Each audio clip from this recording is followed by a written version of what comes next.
Los primeros 5 discípulos. Le oyeron hablar los 2 discípulos y siguieron a Jesús. Y volviéndose Jesús y viendo que le seguían, les dijo: ¿Qué buscáis? Ellos le dijeron: Rabí, que traducido es maestro, ¿dónde moras? Les dijo: venid y ved. Fueron y vieron dónde moraba, y se quedaron con él aquel día, porque era como la hora 10. Andrés, hermano de Simón Pedro, era uno de los 2 que habían oído a Juan y habían seguido a Jesús. Este halló primero a su hermano Simón y le dijo: hemos hallado al Mesías, que traducido es el Cristo. Y le trajo a Jesús, y mirándole Jesús dijo: tú eres Simón, hijo de Jonás, tú serás llamado Cefas, que quiere decir Pedro. El siguiente día quiso Jesús ir a Galilea, y halló a Felipe, y le dijo: sígueme. Y Felipe era de Betsaida, la ciudad de Andrés y Pedro. Felipe halló a Natanael y le dijo: hemos hallado a aquel de quien escribió Moisés en la ley, así como los profetas, a Jesús, el hijo de José de Nazaret. Natanael le dijo: ¿de Nazaret puede salir algo de bueno? Le dijo Felipe: ven y ve. Cuando Jesús vio a Natanael que se le acercaba, dijo de él: he aquí un verdadero israelita en quien no hay engaño. Le dijo Natanael: ¿de dónde me conoces? Respondió Jesús y le dijo: antes que Felipe te llamara, cuando estabas debajo de la higuera, te vi. Respondió Natanael y le dijo: Rabí, tú eres el Hijo de Dios, tú eres el Rey de Israel. Respondió Jesús y le dijo: porque te dije, te vi debajo de la higuera, ¿crees? Cosas mayores que estas verás. Y le dijo: de cierto os digo, de aquí en adelante veréis el cielo abierto y a los ángeles de Dios que suben y descienden sobre el Hijo del Hombre. Juan 1, 37 a 51.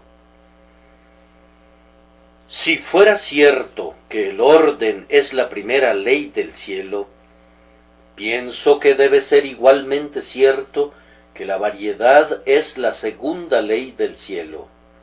La línea de la belleza no es una línea recta, sino siempre la curva. El modo de proceder de Dios no es uniforme, sino diversificado. Pueden ver esto de una ojeada si contemplan la creación que nos rodea. Dios no hizo a todas las criaturas de una sola especie, pues creó bestias, pájaros, peces, insectos y reptiles. Ciertamente, toda carne no es la misma carne, ni todos los cuerpos son del mismo orden. La misma tierra inerte está llena de variedad. No todas las alhajas relumbran con el mismo rayo. Las rocas más toscas y menos preciosas están marcadas y son veteadas, cada una de acuerdo a su propio diseño. En el mundo vegetal, cuánta variedad de plantas, arbustos, hierbas, flores y árboles encontramos a nuestro alrededor. En cualquiera de los reinos de la naturaleza, ya sea el animal, el vegetal o el mineral, pueden encontrarse tantas subdivisiones que se necesitaría una larga preparación para clasificarlas, y una vida entera no bastaría para entenderlas a todas. Consideren a las criaturas aladas que surcan los aires. Cuánta diferencia hay entre el diminuto colibrí, que pareciera ser un vivo racimo de alhajas, y el águila que con ala vigorosa se remonta al cielo y reta a los rayos. El mundo entero está lleno de prodigios y no hay dos portentos iguales. Seríamos incapaces de descubrir alguna vez que Dios se repite a sí mismo. El grandioso maestro pinta a menudo dos cuadros que parecieran ser iguales, pero cuando son investigados bajo un microscopio, cuántas diferencias revelan al instante. Incluso aquellas estrellas que parecieran brillar con rayos de igual brillantez, descubrimos, con la ayuda del telescopio, que son de diferentes colores, formas y órbitas. Es más, hasta las propias nubes son agrupadas en formas variadas, y las masas de nebulosas que conforman la Vía Láctea son distinguibles unas de otras. Dios, en ninguna instancia que pudiéramos encontrar jamás, ha usado el mismo molde una segunda vez. Él es tan creativo en los diseños, tan abundante en la sabiduría inventora, tan prolífico en los planes, que incluso si quisiera conseguir el mismo fin, elige tomar otro camino hacia él, y ese nuevo camino es tan directo como los otros con los que ha alcanzado su propósito anteriormente. Ciertamente esta observación es válida en la providencia. ¡Qué extraña diversidad ha habido en los tratos de Dios con su Iglesia! Cuando Él ha disciplinado a su pueblo, apenas ha usado 2 veces la misma vara. En una ocasión, los madianitas vendrán y devorarán la tierra de Israel. Otro día, los filisteos con sus gigantes invadirán el país. Luego vendrán los babilonios y los asirios. Enseguida el poder romano hollará a Judea con su pie. Y así como las varas de su disciplina han sido siempre diferentes a gran escala, se ha descubierto que sucede lo mismo a pequeña escala. Raramente los ha castigado Dios 2 veces de la misma manera. Podrían rastrear diferencias, ya sea en el modo del golpe, o en el instrumento con el que fueron golpeados, o en la parte de su mente que pareció ser la más afectada por sus castigos. De igual manera, en cuanto a sus liberadores, cuán gran variedad se presenta, ya que difícilmente encontrarían a 2 liberadores iguales. Dios levanta a Gedeón, pero Jefté no es como Gedeón, y Sansón no es como Jefté, y David no ha de compararse con Sansón o Gedeón. Todos ellos son diferentes, y sus armas son varias también.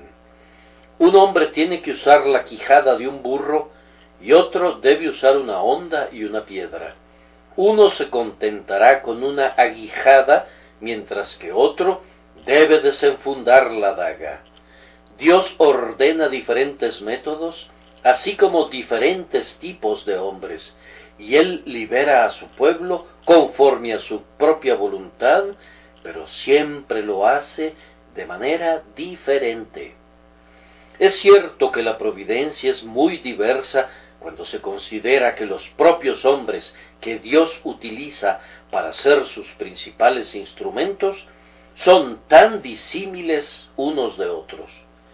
No sólo están las grandes diferencias de raza y de nacionalidad, y ni siquiera las diferencias de nacimiento y educación, sino que todos nosotros somos diferentes en nuestra constitución, ya que no hay 2 mentes iguales. Hay una individualidad inherente a cada uno de nosotros que impedirá que seamos confundidos con alguien más.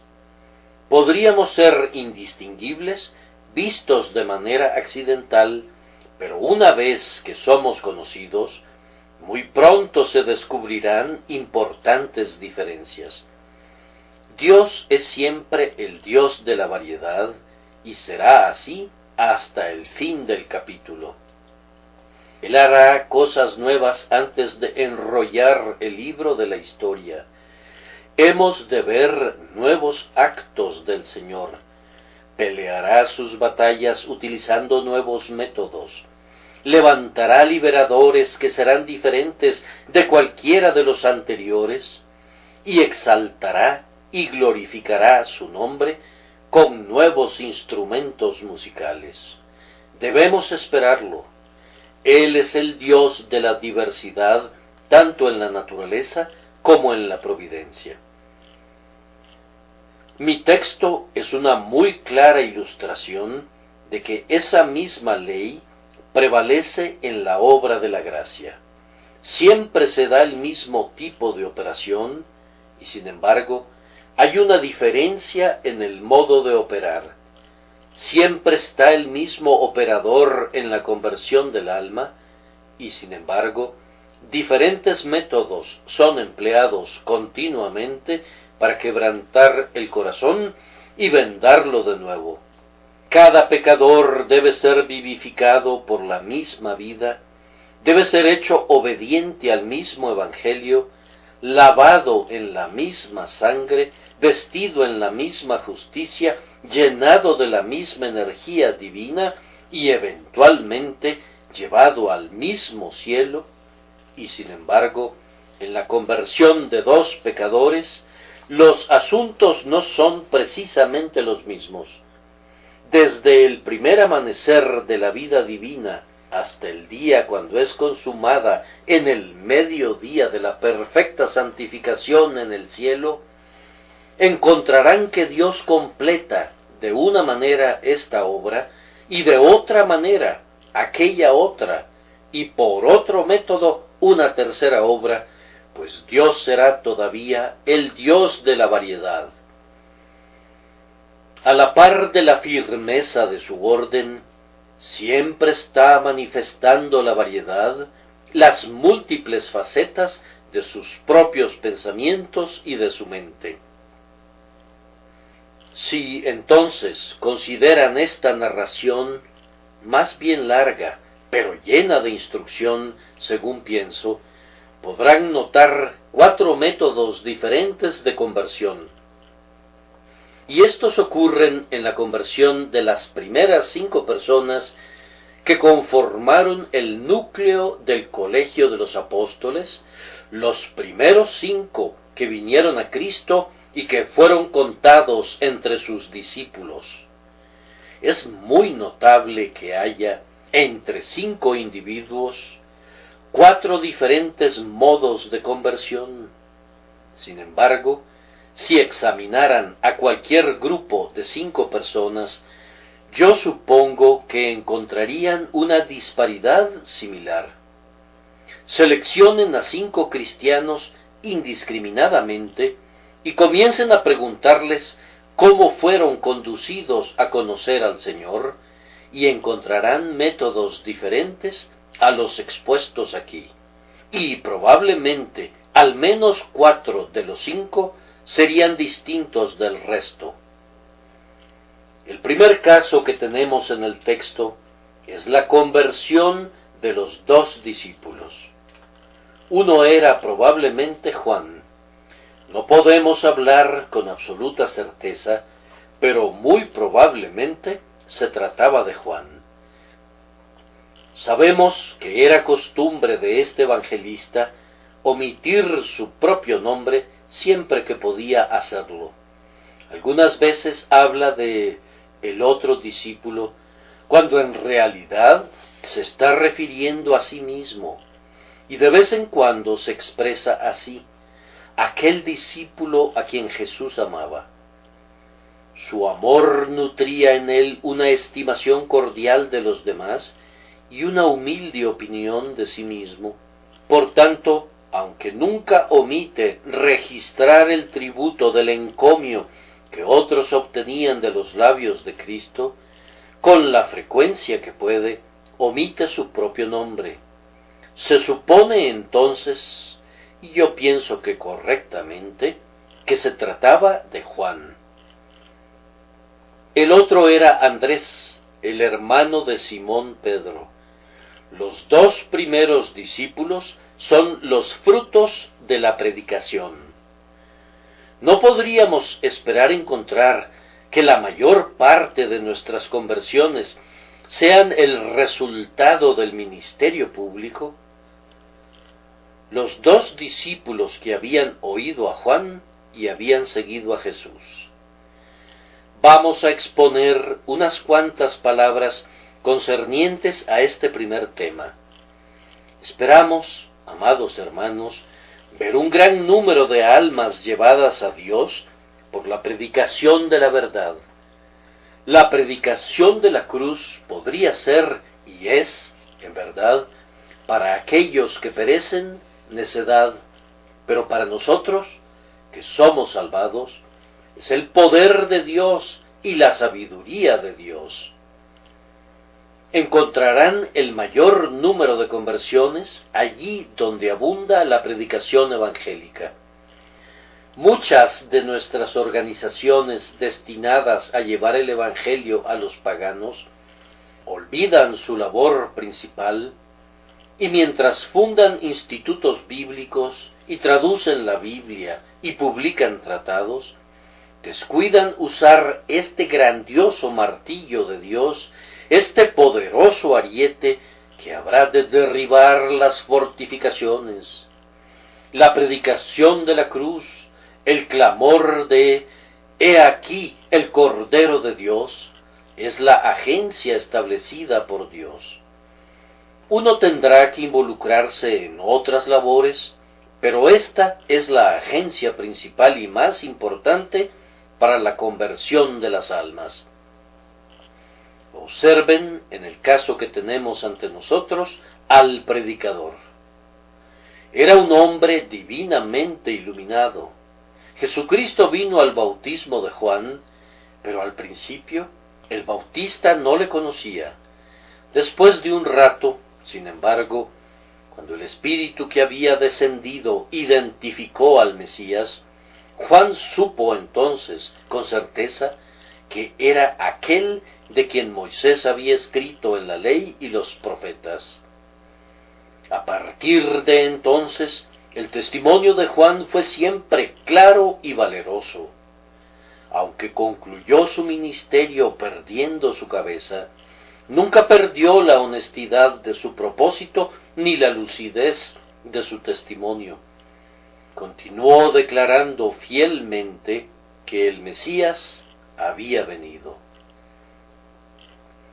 Hermanos, es de suma importancia en la obra del ministerio que el predicador sea un hombre iluminado por Dios. No se trata de que la educación deba ser despreciada. Por el contrario, no podemos esperar que el Espíritu Santo en estos días dé a los hombres el conocimiento de las lenguas si pueden adquirirlo mediante un perseverante estudio.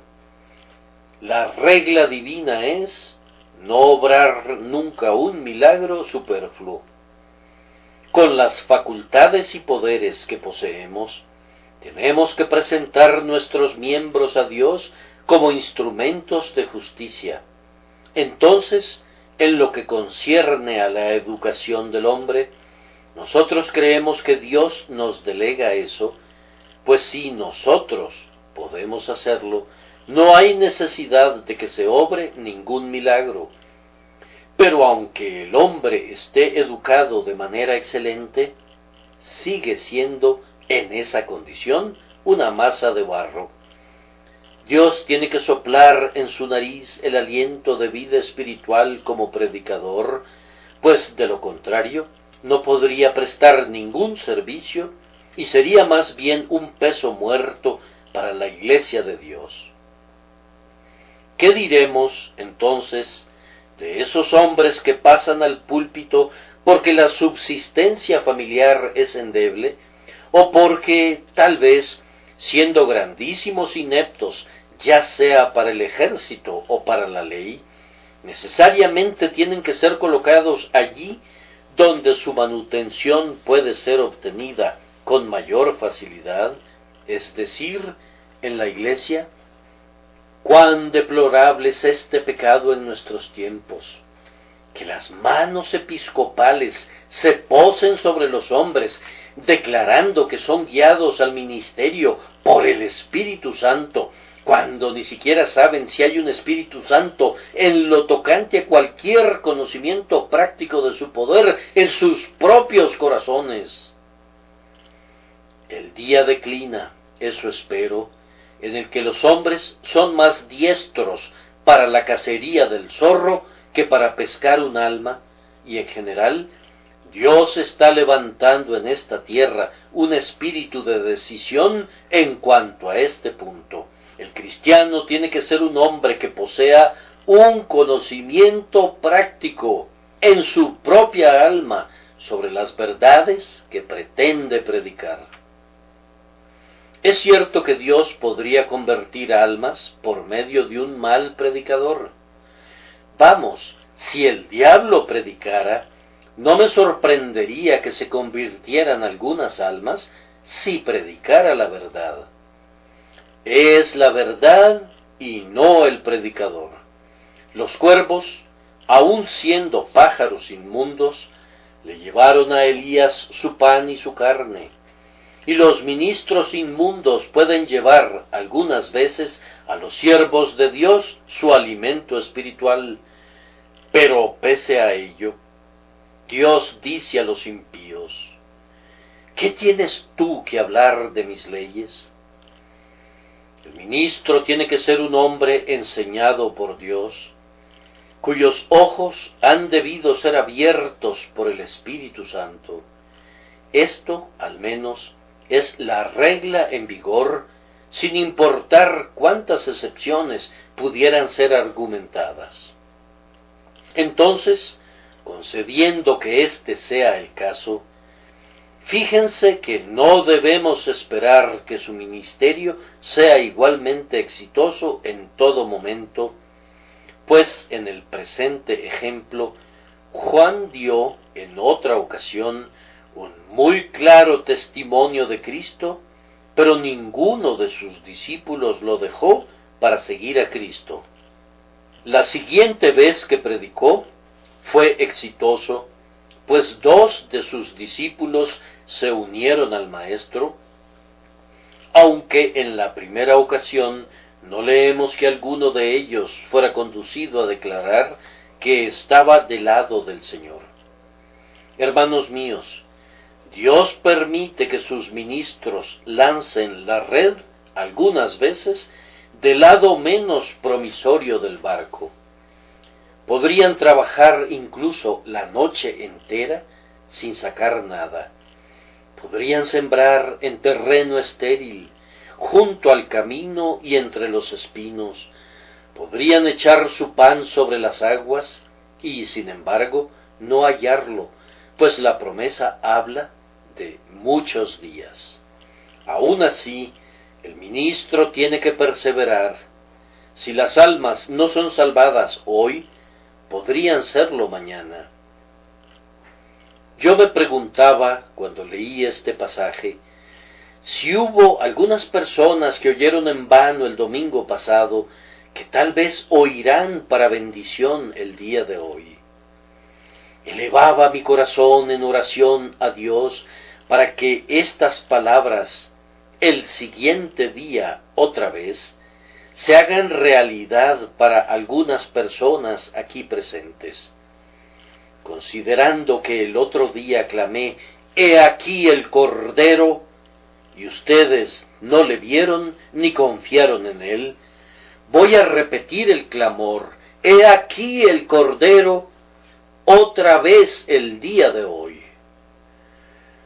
Oh, que fueran conducidos a seguir a Jesús. Habiendo considerado debidamente al predicador y su éxito, quisiera que observen su tema. Cuán breve es el sermón. Es una censura a nuestra prolijidad. Cuán sencillo fue, sin frases difíciles, sin embellecimientos de elocución de alto vuelo, sin proezas de oratoria, es simplemente «He aquí el Cordero». Pero observen el tema. Juan predica de Jesucristo, nada más que de Cristo, y de Cristo también en aquella condición y en aquella forma en que era más necesario, pero menos apetitoso. Los judíos aceptaban a Cristo, el león, buscaban al poderoso héroe de la tribu de Judá, que rompería sus ataduras. Jesús fue todo eso, pero Juan no lo predicó como tal, lo predicó como Cristo, el Cordero de Dios, el sufrido, despreciado, manso y paciente sacrificio. Lo expuso a los hijos de los hombres en esta ocasión como aquel que cargó con el pecado.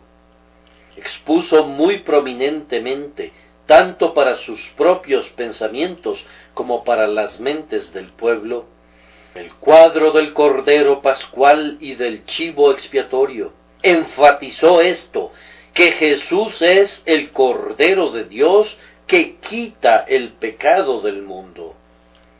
Si han de darse muchas conversiones en cualquier lugar, el predicador tiene que ser un hombre enseñado por Dios y tiene que perseverar, aun cuando no hubiere ningún éxito, pero tiene que asegurarse de que esto sea el asunto principal en todos sus sermones, la materia prima de la cual fabrica cada sermón. Jesús, y Jesús el Cordero, Jesús, y Jesús el que cargó con el pecado. Tiene que clamar siempre: ustedes, pecadores, vean sus pecados colocados en Él. Ustedes, culpables, mírenlo a Él, confíen en Él. Hay una vida en una mirada a Él. Él ha tomado sus pecados y ha llevado sus aflicciones, mírenlo a Él. Si el predicador tartamudea aquí, está arruinado. Si está errado sobre la expiación, si habla en débiles tonos, como si se disculpara por una doctrina pasada de moda, no se enterarían de ninguna conversión desde enero hasta diciembre. Pero si sostuviera esto como la primera y la más importante verdad, que Jesucristo vino al mundo para cargar el pecado por los pecadores, incluso del peor de ellos, entonces habría conversiones. Dios no sería fiel a su promesa, ni la verdad sería más lo poderosa que ha comprobado ser en los tiempos antiguos, si las almas no fueran revividas y llevadas a Dios por un ministerio como ese. Oh, ustedes que predican el Evangelio, aférrense a esto. He aquí el Cordero de Dios. Ustedes, jóvenes, que se paran en las calles, hagan que ese sea su tópico. Y ustedes, que ministran a la Iglesia de Dios, denles todas las doctrinas del Evangelio, pero siempre regresen a esto, como la aguja se regresa a su polo. He aquí el Cordero de Dios, que quita el pecado del mundo. En estas dos conversiones a través del ministerio público, es interesante observar el proceso. Noten cuidadosamente la narración. Un espíritu de indagación fue promovido en Andrés y su compañero, y comenzaron a seguir a Cristo, no exactamente como discípulos todavía, sino como indagadores.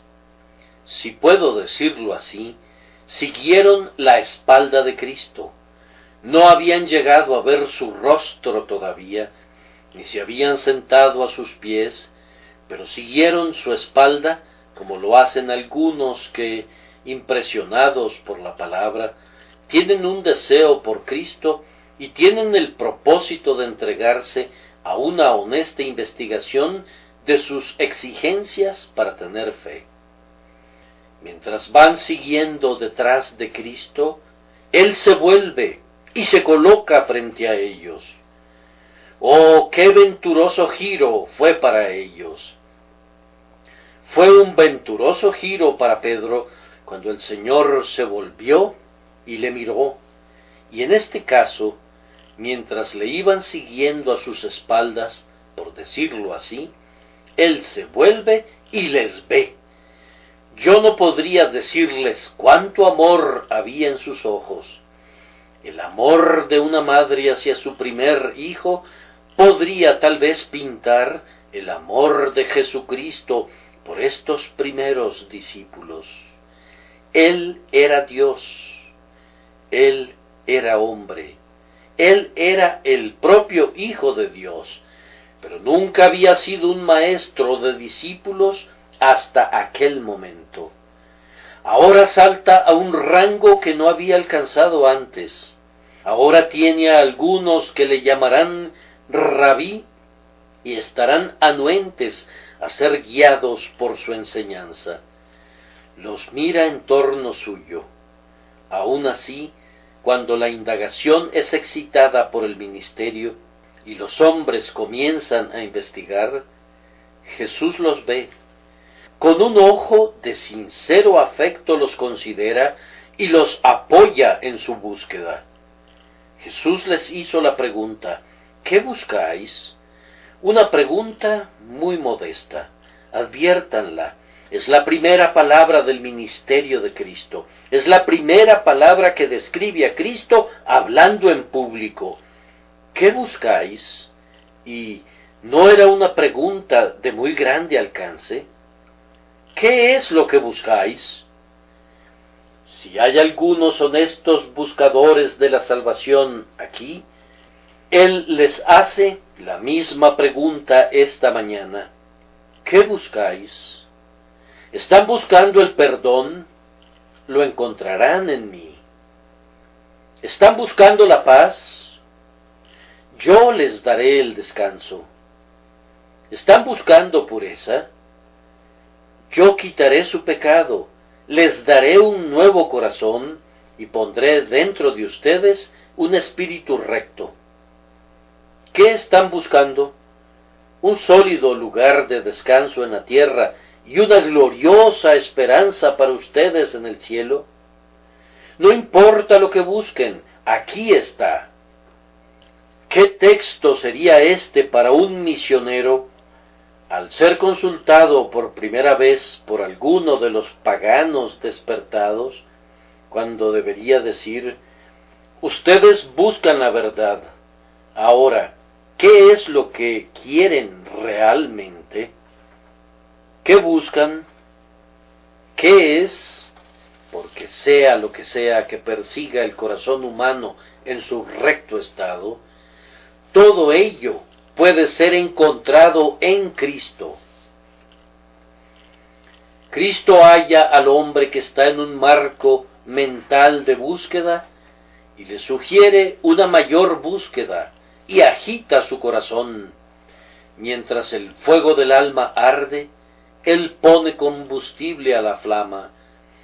Ellos preguntan: Maestro, ¿dónde moras?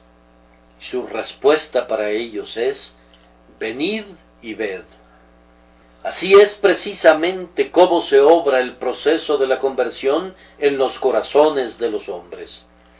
Quieren saber más de Cristo, y Él les dice: venid y ved. Ustedes querrían tener paz. Vengan y vean si yo puedo dárselas. Yo les digo que si confían en mí, la paz de ustedes será como un río, y su justicia como las olas del mar. Venid y ved. Ustedes dicen que necesitan pureza. Simplemente prueben ahora el efecto de la obediencia de la fe. Vean si no cambia sus corazones y no renueva su espíritu. Venid y ved. Oh, ustedes que están buscando y haciendo preguntas acerca de Cristo y acerca del Evangelio y de su persona y de su linaje, venid y ved. La mejor manera de quedar convencidos del poder de nuestro santo Evangelio es probarlo por ustedes mismos. Si son buscadores honestos, si la gracia de Dios los ha hecho así, entonces vengan y prueben y verifiquen. Dichoso el hombre que confía en Él. Esta es nuestra prueba y nuestro testimonio. Pero si quisieran comprobarlo por ustedes mismos, venid y ved. Ellos le tomaron la palabra a Jesús, vinieron y vieron. No se nos dice qué vieron, pero se nos informa cuál fue el resultado. Se quedaron con Él esa noche y permanecieron con Él todos sus días y se convirtieron en sus fieles discípulos. Oh, mi querido amigo, si sólo quisieras venir y ver a Cristo, si por medio de una humilde oración sincera tú le entregaras tu corazón y luego confiaras en Él sin reserva para que sea tu guía, nunca lamentarías la decisión. Si Jesús resultara ser un mentiroso para ti, entonces abandónale. Si su promesa no fuera verdadera, entonces no te cuentes entre sus discípulos, pero pruébalo. Oh, solo haz una prueba de su amor. La experiencia decidirá cuán bienaventurados son aquellos, y solo ellos, que confían en su verdad. Vean entonces la manera en que la gracia de Dios obra por medio de la palabra, cómo motiva un espíritu de indagación, cómo promueve luego una mayor investigación, cómo proporciona luego la prueba de la experiencia y conduce posteriormente a entregar el corazón a Cristo. El siguiente caso es muy diferente.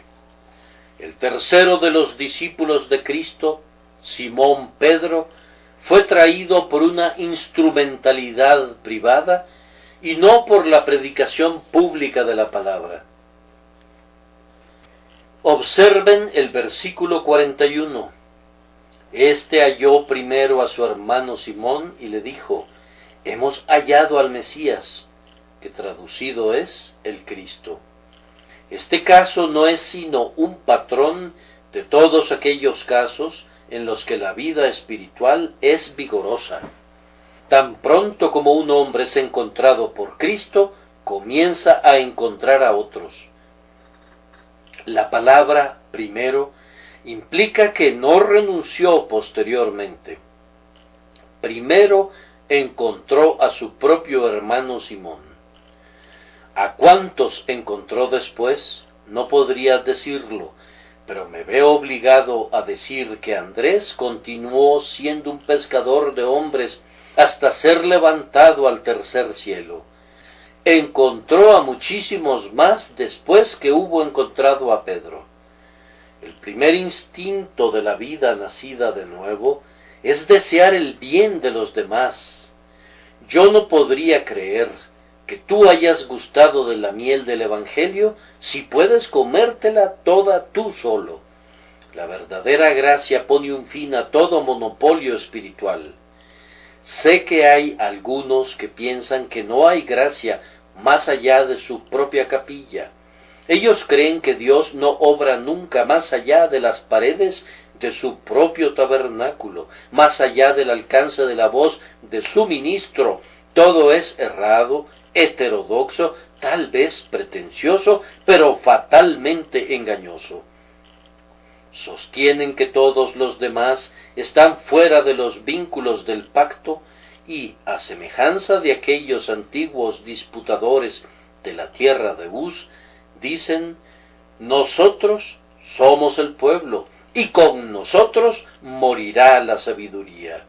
Ciertamente el pueblo de Dios no habla nunca de esa manera, o si lo hicieran, estarían hablando el lenguaje de Asdod y no el idioma del Hijo de Israel, pues la lengua de los israelitas rebosa de amor y su lenguaje está lleno de un ávido deseo de que otros puedan ser traídos también. Miren a nuestro apóstol Pablo. No encontrarían nunca un mayor predestinacionismo del que se lee en el capítulo 9 de Romanos, y sin embargo, ¿qué es lo que dice? El deseo de su corazón y su oración a Dios por Israel es que sean salvos. Sentía su corazón acongojado, dice, por sus hermanos, por sus parientes según la carne. No había un hombre más ansioso de convertir almas que Pablo, aunque no había un hombre más ortodoxo en la doctrina de la elección de Dios. Él sabía que no depende del que quiere ni del que corre, pero podía decir como lo hizo Samuel: lejos de mí que peque yo contra Jehová, cesando de rogar por vosotros. Vean entonces que el primer deseo de un cristiano es esforzarse por llevar a otros al Salvador. La relación tiene una exigencia muy severa en cuanto a nuestros primeros esfuerzos individuales.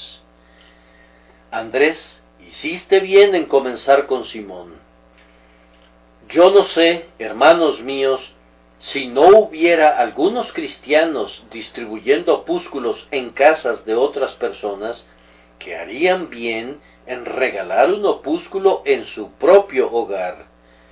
Si no hubiera hombres que salen a las aldeas a predicar, que harían mejor permaneciendo en casa para enseñar a sus propios hijos, o si aún en la escuela dominical no pudiera haber personas que vienen delante del Señor para desempeñar un deber, cuando sus manos están manchadas del rojo de la sangre que es producto del asesinato de otro deber.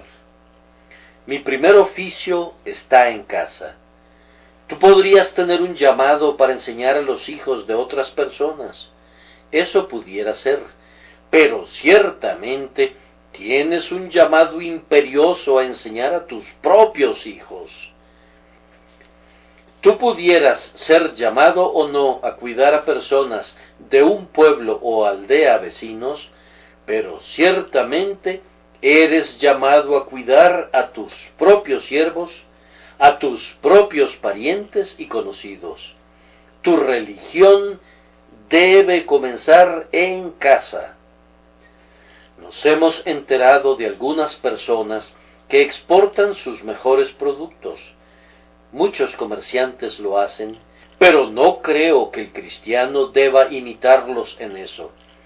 La conversación del cristiano debe tener el mejor sabor en todas partes, pero debe tener el cuidado de sacar la fruta más dulce del testimonio y de la vida espiritual, tanto en casa como en el círculo de sus propios parientes y conocidos. Andrés, hiciste bien en encontrar primero a tu hermano Simón. Cuando fue a buscarlo, podría no haber pensado en lo que se convertiría Simón. Vamos, Simón valía 10 Andreses, hasta donde podemos deducir de los evangelistas. Pedro era un verdadero príncipe entre los apóstoles, y con esa lengua veloz suya, y ese valeroso, arrojado y atrevido espíritu, con esa alma confiada y resuelta, ninguno de ellos era rival para Pedro. Juan podía destacar en amor, pero Pedro era verdaderamente un líder en medio de los apóstoles, y Andrés poco podía compararse con él. Tú mismo podrías ser muy deficiente en cuanto al talento, y sin embargo, pudiera ser el instrumento de llevar a algún gran hombre a Cristo. Ah, querido amigo, muy poco conoces las posibilidades que hay en ti. Tal vez solo le hables una palabra a un niño y en ese niño pudiera dormir ahora un gran corazón que conmoverá a la iglesia cristiana en años venideros. Andrés tiene solo 2 talentos, pero encuentra a Pedro. El testimonio que Andrés da a Pedro es digno de observación. Había en él una gran modestia, y eso, me atrevo a afirmarlo, hizo que Pedro lo valorara. No dijo, he hallado al Mesías, le dice, hemos. Quienquiera que fuera el otro discípulo, le reconoce su parte del descubrimiento. Nuestra expresión nunca pierde fuerza si pierde altivez, más bien incrementa generalmente su poder en proporción a su modestia, aunque esa modestia no debe interferir nunca con el valor. Su testimonio fue muy claro y muy positivo. No anduvo con rodeos, ni dudó, sino que fue justo esto: hemos hallado al Mesías. La declaración fue clara y sin adornos, pero muy positiva. No dijo, yo creo que hemos, o yo confío que hemos, sino hemos. Y eso era precisamente lo valioso para Simón Pedro. Pedro necesitaba un trato claro y positivo, y era un hombre que necesitaba recibirlo de la voz amigable de un hermano, pues de lo contrario, poco habría servido hablarle de Cristo en absoluto. Observen el proceso de conversión cuando fue llevado a Jesús. Jesús le describe su presente estado. Le dijo, tú eres Simón, hijo de Jonás. Algunos interpretan esto, tú eres Simón, el hijo de una tímida paloma. Le explica lo que era, le demuestra que le conocía, que entendía tanto su arrojo como su cobardía, tanto su aspereza como su constancia, y luego, cuando le hubo dicho lo que era, le dio un nombre nuevo que era indicativo de la naturaleza que su gracia le daría. Tú serás llamado Cefas, una piedra. Ahora, ese es el plan general de conversión. Es el plan en cada caso realmente, aunque no aparentemente. La naturaleza es descubierta y la gracia es impartida. Somos enseñados a leer el antiguo nombre con tristeza, y un nuevo nombre nos es dado, y nos regocijamos en ello. Podría haber algunas personas aquí que no hayan sido convertidas a Dios por medio del ministerio, sino por las palabras de un maestro de la escuela dominical, o de una hermana, o de un amigo. Agradezcan a Dios y tengan ánimo. No importa cómo sean convertidos, siempre que descansen únicamente en Cristo. Si no han sido escudriñadores de la palabra, si pareciera que Cristo nunca les ha dicho, venid y ved, pero si su naturaleza ha sido cambiada y han recibido un nombre nuevo, si se diera un cambio radical en ustedes, no indagaré sobre lo demás. Ustedes son hijos de Dios. Aunque tu caso difiera del otro, es una regla para con Dios que no todo será precisamente igual. Que sean llevados a la comunión de los santos es una ilustración de la unidad del propósito de Dios. Que tenga que haber señales claras en su conversión está muy en armonía con la diversidad de sus operaciones. El siguiente día quiso Jesús ir a Galilea y halló a Felipe y le dijo, sígueme. El cuarto discípulo es llamado sin una palabra pública y sin una instrucción privada. Es llamado directamente por la voz de Jesús. Ahora, en realidad, Todos los hombres son llamados de esa manera, pues la voz de Juan o la voz de Andrés son realmente la voz de Jesucristo hablando a través de su instrumentalidad. Pero en algunos casos, aparentemente, no se usa ninguna instrumentalidad. Hemos conocido algunas personas que súbitamente han sentido impresiones sin saber de dónde venían ni a dónde iban. En medio de las actividades laborales, el jornalero súbitamente detiene su cepillo, pues un gran pensamiento penetró en su cerebro. ¿De dónde provino? Él no lo sabe. Nos hemos enterado de un hombre que a medianoche, él no sabía por qué, le sobrevino una santa calma, y como la luna brillaba a través de la ventana, parecía que había una luz sagrada adentrándose con brillo en su alma, y entonces comenzó a reflexionar. Hemos sabido que tales casos ocurren, casos sorprendentes, precisamente cuando los hombres han estado planeando cometer actos viciosos. ¿No sucedió así con el coronel Gardner, quien en la noche en que estaba a punto de perpetrar un crimen fue detenido por la gracia soberana sin ninguna instrumentalidad aparente?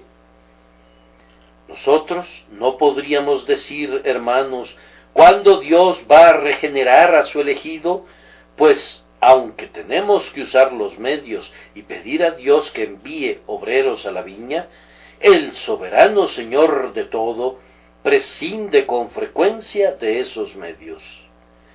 La palabra que ha sido oída en años pasados, la escritura conocida en la niñez, pudiera ser el poder directo del Espíritu Santo sin ningún medio aparente que lleve al hombre de las tinieblas a la luz.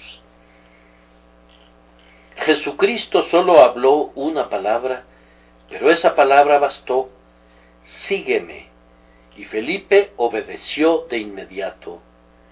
Yo no podría decir qué preparación de corazón debe de haber habido antes. No sabemos qué silbo apacible y delicado haya estado hablando al oído de Felipe antes de eso. Ciertamente, el único medio externo fue esta voz de Cristo: sígueme. Y podría haber en esta casa alguien que será convertido esta mañana. Tú no sabes por qué estás aquí. No podrías decir por qué te desviaste y entraste aquí. Sin embargo, pudiera ser, Dios lo sabe, que Cristo quería que entraras aquí porque Él mismo vendrá aquí. El siguiente día quiso Jesús ir a Galilea. ¿Acaso no hay algo de la necesidad divina que hemos advertido con frecuencia en otro lugar? Y le era necesario pasar por Samaria. ¿No sintió instintivamente que había un alma allí que debía encontrar y tenía que ir tras ella y hablar la palabra de poder que somete al pecado? Tal vez esta mañana Jesús quiere venir al tabernáculo. Jesús quiere venir aquí porque sabe que Felipe ha venido aquí también. Felipe, ¿dónde estás? Podrías haber vivido en pecado y haber despreciado a Cristo, pero si Él dijera, sígueme, te ruego que oigas su palabra y le sigas. Seguir a Cristo es el cuadro del discipulado cristiano en todo sentido. Sigue a Cristo en tus doctrinas y cree lo que te enseña. Sigue a Cristo en tu fe, confía en Él plenamente con tu alma. Síguele en tus acciones, siendo Él tu ejemplo y tu guía. Síguele en las ordenanzas, síguele en el bautismo y junto a esta mesa de la cena, síguele.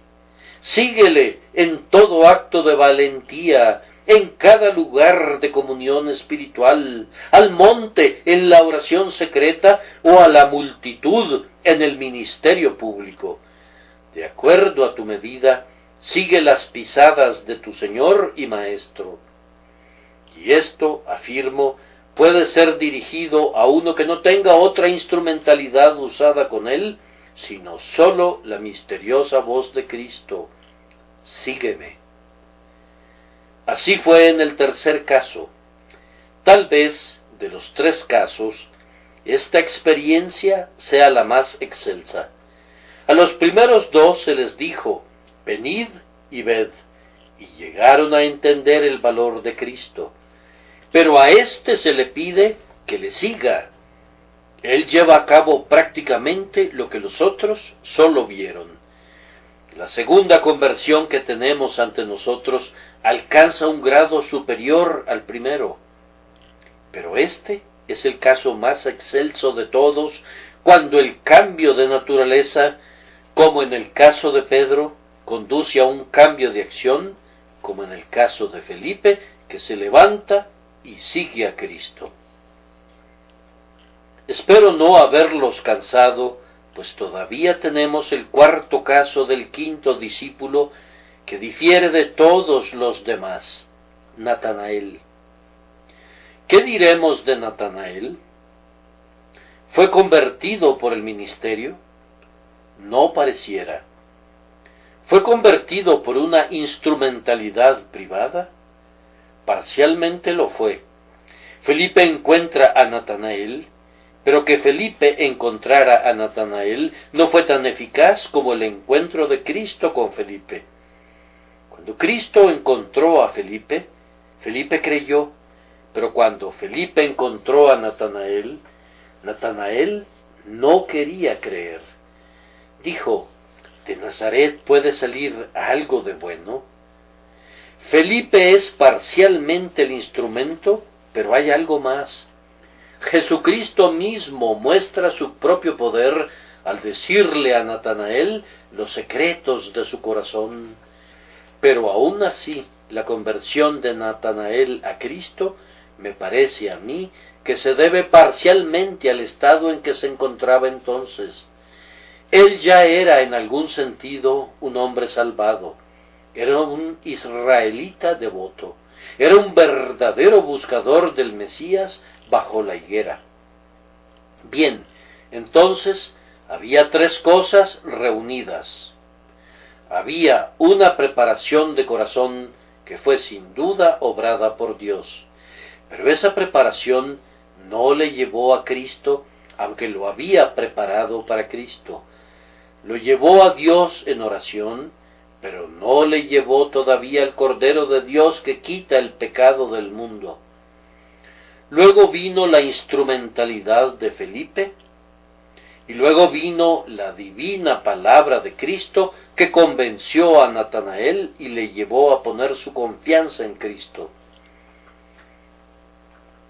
Ese es un tipo de caso mixto, e indudablemente hay muchos en la Iglesia de Dios que, si se les preguntara ¿cómo fuiste convertido?, se verían medio azorados para dar una respuesta. Encontramos en nuestras reuniones de oración a una gran proporción de personas que dicen: bien, yo no puedo vincular mi conversión con algún sermón en particular. Muchos sermones me han impresionado. Ciertamente la mayoría lo hacen. No puedo decir, amigo, si fui convertido cuando era niño, aunque algunas veces pienso que lo fui, pues incluso en aquel tiempo fui el blanco de muchas impresiones y ciertamente ofrecí oraciones. Sin embargo, hubo un tiempo, les dirán, hubo un tiempo cuando experimenté salir más claramente a la luz y cuando pude decir de Cristo: tú eres el Hijo de Dios, tú eres el Rey de Israel, pero no podría decir exactamente cuándo salió el sol. Ahora, yo pienso que este fue el caso de Natanael. Tal vez, enseñado y educado por padres piadosos, tenía el hábito de la oración. Esa oración era medio ignorante, pero era muy sincera. buscó la soledad de su sombreado jardín y bajo la higuera derramó su corazón ante el Señor. Ese hombre no es salvo, sí, pero una gran parte de la obra ya ha sido hecha. No me digan que ese hombre en su oración no tiene nada en sí que no sea la naturaleza del blasfemo. Les digo que él, igual que el blasfemo, necesita recibir una palabra eficaz de Cristo, pero aún así hay una obra preparatoria en este hombre que no hubo incluso en Felipe o en Simón Pedro. Hay un algo, no meritorio, aunque preparatorio, para la recepción del Evangelio de Cristo. Y cuando trabajas para la conversión de un individuo como ese, y espero que haya algunos en esta multitud, entonces no importa si se trata del ministerio o si se trata de una instrumentalidad privada. Con seguridad habrá un buen resultado, porque para comenzar hay un buen terreno. Dios ya ha hecho los surcos, ya ha arado el suelo, y así, cuando la semilla es esparcida, pudiera haber una pequeña objeción al principio, pero al final echará raíces. Entonces observen con atención, ustedes que saben cómo hablarles a los demás acerca de sus almas, y donde quiera que vean algo parecido a la devoción, aunque sea errada e ignorante, atiendan ese caso, estén especialmente esperanzados al respecto, y si pueden, traten de informar a esa persona. Hemos hallado a aquel de quien escribió Moisés en la ley, así como los profetas. Presenten a Cristo, hablen de Jesús, lleven a esos Natanaeles a Jesús, esos que son como la tierra honesta y buena, esos hombres sin engaño ni astucia, llévenlos a Jesús. Noten, sin embargo, que ni las oraciones de ellos, ni la instrumentalidad de ustedes bastará, a menos que Cristo los reciba con una palabra que sobresalte y escudriñe el alma y diga: antes que Felipe te llamara, cuando estabas debajo de la higuera, te vi. Ah, tú, alma que buscas, Cristo te ve. Antes que vinieras aquí esta mañana, Jesús te vio. Antes que oigas la exhortación, mira a Cristo, Cristo ya te miró.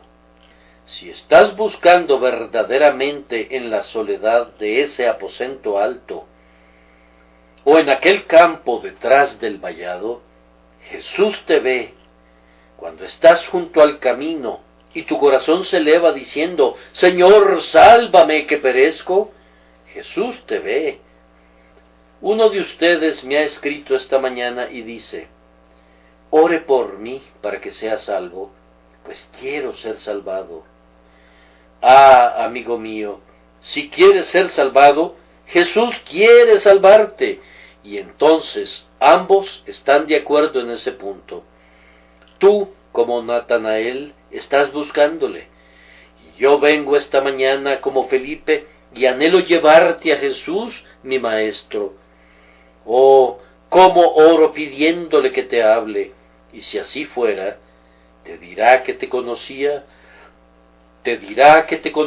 cuando estabas muerto en el pecado, y te amó a pesar de todo, y por tanto, Él te trajo a esta casa para oír su palabra. Fíjense que Natanael es el mejor caso de todo el conjunto. Fue favorecido por encima de muchos. ¿Quién fue el primer hombre que recibió una promesa de Cristo? Fue Natanael. ¿Cuál fue esa promesa? Bien, esa promesa, me parece a mí, es la suma del Evangelio, o más bien es la promesa símbolo del Evangelio, que todo cristiano debe portar en su mano. Jesús dijo: porque te dije, te vi debajo de la higuera, ¿crees? Cosas mayores que estas verás. Natanael fue el primer hombre que recibió una promesa de los labios del Señor Jesús cuando estaba aquí en la tierra. Oh Natanaeles buscadores, pienso que esta es una promesa para ustedes. Cosas mayores que estas verás. Te verás perdonado. Verás a tus oraciones que ascienden por la escalera de Jacob y a las bendiciones que bajan de Dios para descansar en tu alma. Habría querido presentarles muchos puntos más, pero en verdad el capítulo rebosa de contenido para que alguien lo maneje en un tiempo tan breve. Observarán, sin embargo, que les he dado solo una ojeada superficial de él, que bastará para mostrar que el medio utilizado en la conversión y el tenor general de la conversión difieren en cada caso. Tal vez el caso de Natanael sea el más elevado de todos. Recibe a Cristo de una manera más plena que cualquiera de los otros y goza de mayores promesas que aquellos, mas, sin embargo, todos son genuinos, aunque no sean ni uno de ellos como los demás, excepto que Juan y Andrés pudieran ser puestos juntos. Por tanto, no juzgues tu conversión por sus medios o por su forma particular, sino júzgala por su fruto. ¿Te conduce a Jesús? ¿Dependes de Él ahora? Si es así, prosigue tu camino. Tus pecados, que son muchos, te son perdonados. Come grosuras y bebe vino dulce, pues Dios te acepta. Por tanto, regocíjate. Pero si has tenido 1000 conversiones, si no estás apoyado en Cristo esta mañana, tiembla, pues tu refugio es un refugio de mentiras y tu esperanza es una telaraña. Que Dios te libre de esa condición y te lleve ahora a descansar en la obra terminada y en el sacrificio perfecto del Señor Jesús, y entonces, con Andrés y Juan y Felipe y Natanael, te reunirás delante del trono para alabar al Hijo de Dios y Rey de Israel. Que el Señor los bendiga por Cristo nuestro Señor. Amén.